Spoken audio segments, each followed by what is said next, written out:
श्री हनुमान बेनीवाल जी किसान कौम के नेता है। घर परिवार पर नजर उठाकर देखने से पहले 100 बार सोच ले। सामंती सोच फिर से राजतंत्र में लौटने को आतुर है, तो याद रखना किसान लड़ाकों को लोकतंत्र और कानून का राज स्थापित करना ठीक से आता है।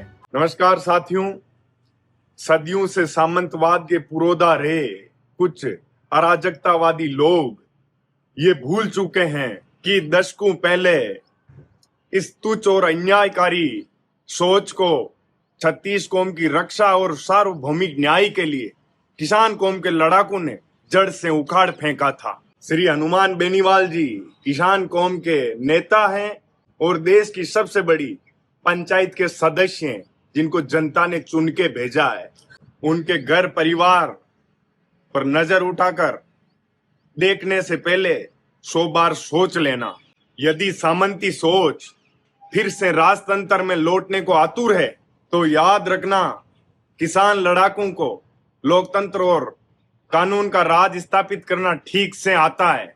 किसान कौम देश का पेट पालना जानती है, तो अपनी सुरक्षा भी अच्छे से करना जानती है।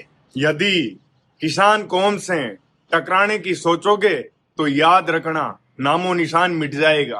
नमस्कार साथियों, सदियों से सामंतवाद के पुरोधा रहे कुछ अराजकतावादी लोग ये भूल चुके हैं कि दशकों पहले इस तुच्छ और अन्यायकारी सोच को 36 कौम की रक्षा और सार्वभौमिक न्याय के लिए किसान कौम के लड़ाकों ने जड़ से उखाड़ फेंका था। श्री हनुमान बेनीवाल जी किसान कौम के नेता हैं और देश की सबसे बड़ी पंचायत के सदस्य हैं, जिनको जनता ने चुन के भेजा है।